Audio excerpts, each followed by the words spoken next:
What it is, y'all, it's your old boy Pilk, I'm coming back today with more Danmachi. Today we're going to be talking about Grand War, of course. We haven't talked about this yet, and we really need to. It's been around for about a week now, and we have a limited amount of time to actually beat these. So we really need to get down to this and talk about this every single day. So, Boss 1. Now, what I'm going to try to do with these is the first run through, I'm going to try to build this with a team that more people can probably produce. The downside is, for this one, most of the units that I have, well, a lot of them are max limit broken. So what you're looking at here is you need units that have Worm Killer and or are Dark type. Dark type is going to be more effective. What I've done is I've actually grabbed Hegni here, who is a Worm Killer and is a Dark type. Really good unit, really solid unit, and single target. So the rest of the team is maximal broken. There's really, unfortunately, no way around that. Now, here's the one thing I will say. As good as this team is, it could be better. The assists could use a little work and whatnot. This team, with Asterius, still will not S-clear, at least under my attempts, this event. So this event is pretty hard. And I do have my Asterius maxed out. The one downside here is I unfortunately don't have Hermes maxed out. My assist side on Dark is a little lacking. But we're going to try to get in here and we're going to try to clear this. Now you have 20 turns in which to attempt to clear this. And if you want an S clear, you got to do it within 9 turns. I think I'm at 12 turns was my minimum. So let's go ahead and jump in here and talk about this. Now, we'll talk about what each unit does as we go through the event. But assist-wise, I am running Finn here on the front side, and that's just to get some early buffs. Ali, obviously, is the new unit who does the 33% SAH charge, but I really wanted to make sure that everybody got all the buffs that Finn gives. So for this random situation, Finn's actually a really solid unit. He just happens to work here for better or worse. So then obviously we're going to be running Felice for her single target buff. She also does strength, magic, agility, and dex, which actually, I believe, are all the same things Finn does. He does endurance. Does she do endurance? I don't believe she does. She does. So actually, we could take Finn off and put Ali on here. Let's do that real quick, just for the sake of silliness. I don't know why I thought she was lacking a buff, but apparently not. So let's swap. Let's swap Finn out for Ali. Little slight difference, but it's not going to make too much of a difference here. And then I am running this Eyes. Reason I'm running this Eyes, number 1, she's a really solid unit. Number 2, she gives 111% SAH charge increase to whoever she's tied to, plus strength and magic and dex plus 25%. So a solid unit all the way around. Also using this Apollo, we're using this Apollo for his physical resistance debuff. Critical rate, penetration rate, and guard rate all go up. That's not as important as the physical resistance, but it is what it is. Now, Hermes is about the best unit at the moment that I kind of have for Dark Assists. He does Dark Resist down 15%. That would be 20% if I had a Maximum broken, but unfortunately I don't. I probably should. It would make this a lot easier, but I unfortunately do not have Maximum broken. And then we are also going to run this Seer, who is the Dark Attack Damage Increase unit. She also does Magic plus 15%. And she does Wind Attack Damage as well, plus 15%. But Dark Attack Damage plus, Wind Attack 20%, but also Dark Attack plus 20%. So, very, very solid unit, but she is a Magic unit, so tying her to Haruhime is the right option, because Ryu is physical, Hegni is physical, and Rivas is physical. So you got to make sure you have good physical buffs on this team. Now, the honest answer here is when it comes to Ryu, we're really kind of tying Felice to her because Ryu is not going to be our DPS by any stretch of the imagination. In fact, honestly, Felice kind of has a really bad physical stat, but it was not really bad, but not great. And Hermes honestly doesn't have much of a physical stat at all. So really kind of Felice becomes our best option here. Now, Hegni might be our DPS. There is some question mark here as to whether it would be better to put Apollo or Eyes on Hegni. I'm going to try it this way because I kind of feel like Revis might edge him out in damage, but we'll basically find out when we get in here. Now, the big question you probably have here is, why do I have Reverie on this team? I'll get to that here in a moment, but first things first, when it comes to defensive items, just whatever your best defensive item is, make sure you're utilizing that. Other than that, you're pretty safe. There's no real ailments or anything like that that you need to contend with here. So, out of the gate, we're going to do this SA Gauge charge gain 33% with Line. At the end of this turn, she will be gone. So she's really just doing the skill, and then we have the revolving amulet on her, and she will leave. Then we're going to go ahead and do our skill 3 with Ryu. This is really important. If you don't use this skill, if you don't nullify the physical and magic attack, in fact, both of them on this turn, you will get wiped out. You have to do this. Like, basically, this Ryu is a must on this event. If you don't have a skill like this, or you don't have this exact unit, you're going to be in for it. The whole team is going to get wiped out in turn 1, because this first hit is nuts. Even the second hit is pretty nuts. Now, then we're going to go over here to Hegni. Now, I've not built Hegni's skill flow yet, so let's go ahead and take a look here. Strength and heal down 60%. That heal down 60% is important, and you'll kind of find out why here shortly. And he gets an extra action with that, so we're going to go ahead and use that skill. So skill 1, and Revis is also skill 1 for the buffs as well. So, that's turn 1. Pretty straightforward stuff. You know, easy enough to follow, not that big of a deal. Now, here's where it gets interesting. Why is Reveria here? Well, for one reason and one reason only. We need to get SA Gauge charging as fast as humanly possible. So, with her, we're just going to go into her skill 1. That's literally it. Now, the other real caveat to this is, while we're going to go in here and we're going to use the everybody's skill 2 to try to get a really good set of debuffs off, the honest answer here is on turn 4, we have to reapply the debuffs anyway. So, if we applied a debuff or something like that here with Reveria, it would be gone. You could alternatively use this to apply a defensive buff or something like that, because those do not get wiped out. So that is a definite option, but I didn't need it. I thus far haven't needed it. If you've got really low-level units and they're getting wiped out, definitely consider that, but at the moment, it really doesn't seem necessary. So I'm going to go with the SA Gauge charge.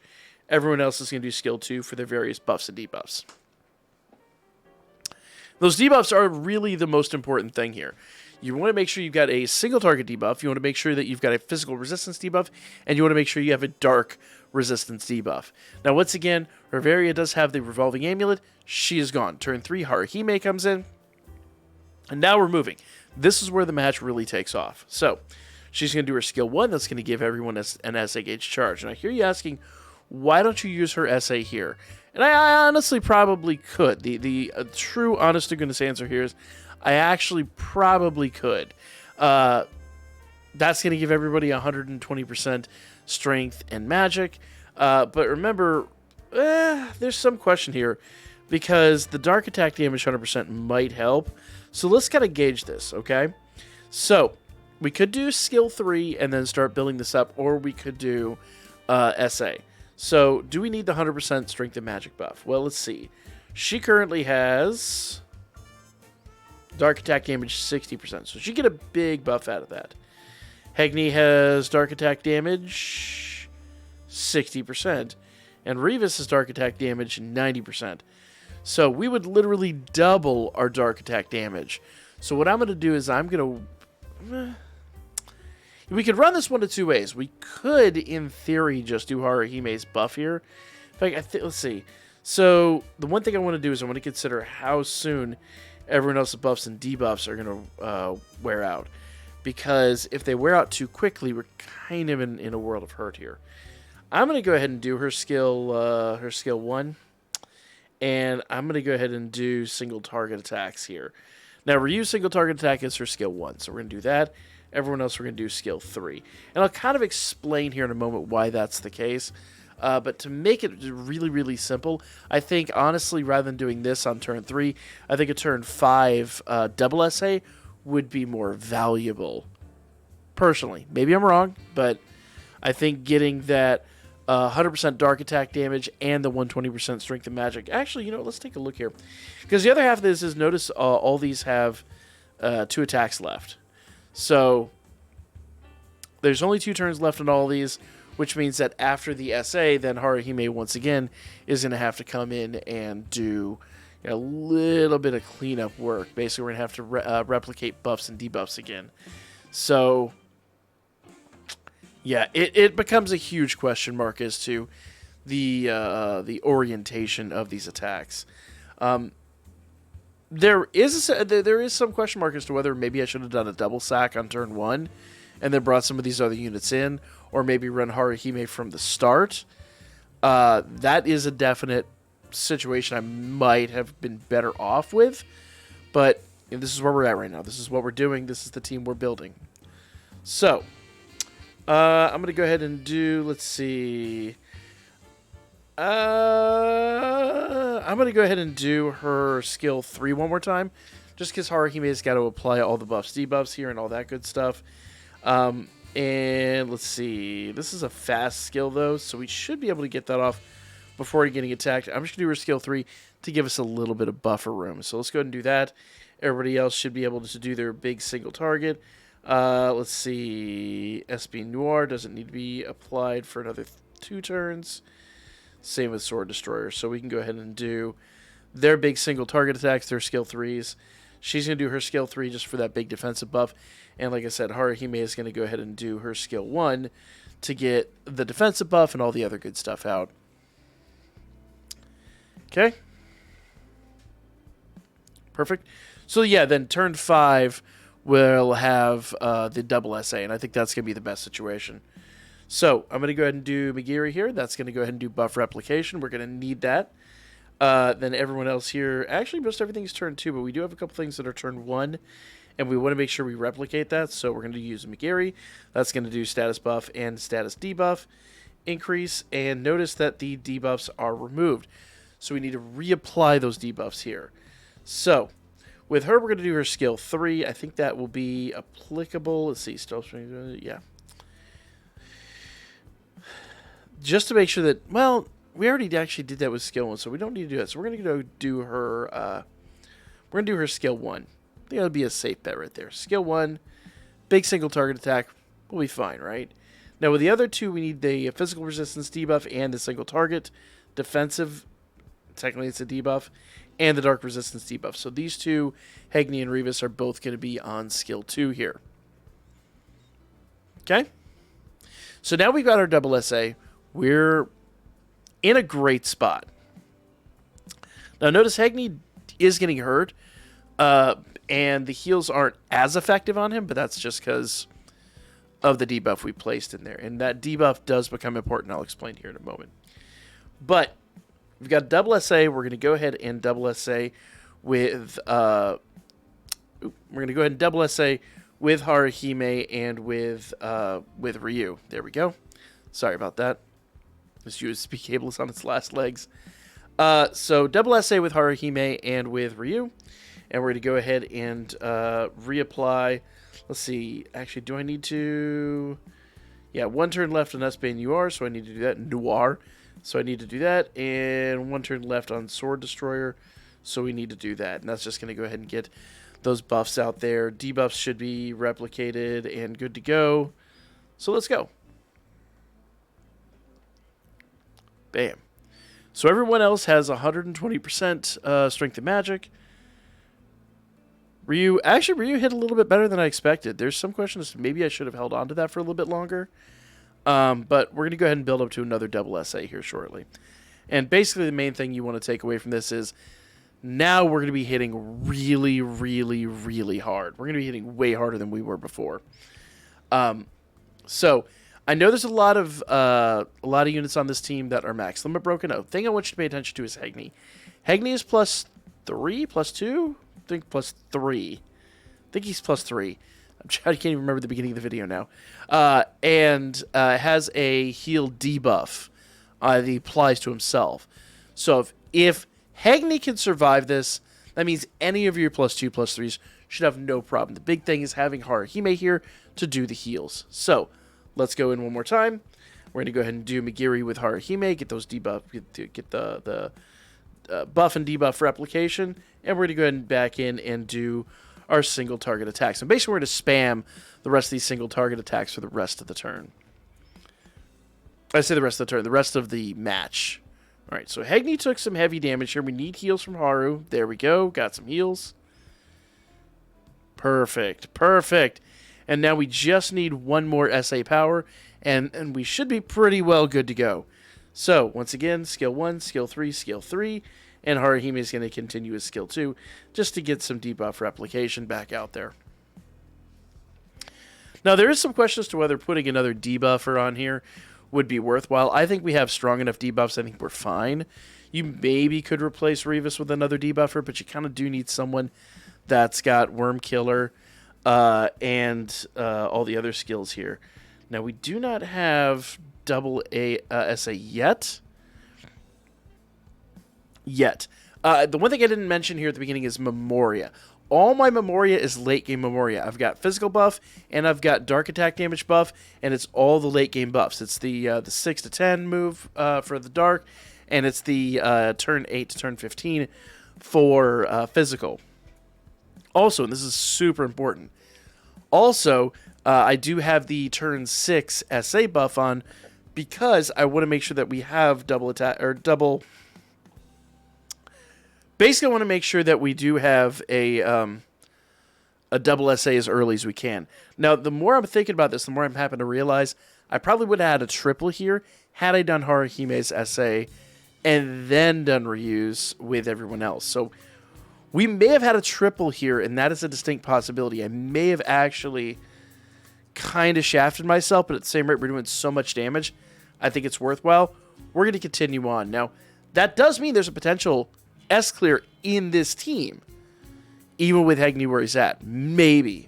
I'd have to go back and rerun it with that. So that is something you may want to try on your own. I'm going to go ahead and continue with the single targets again, and then next turn we're going to do a double SA with Hegni and Revis, and we're going to see where we stand. So that is something you want to try out. I'm not saying this is the end-all, be-all. I'm merely showing you teams that you want to build that may be able to take this on. And even if you can't beat this in 9 turns, you have 20 turns. Actually, it doesn't look like there's a turn counter here at all. I thought there was. But yeah, you do have a limited number of turns if I recollect on this one. And then after that, it is what it is. But if you don't do this in 9 turns, you lose a star. You go down to A class. If you lose a character, you do, lose another one, and you go into B class.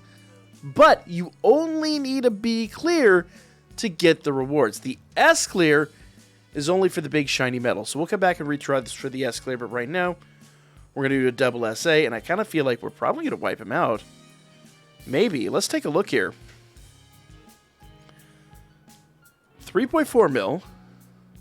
Revis, what you got, girl? 3.7 mil. We didn't wipe him out, but I'm going to be totally honest here.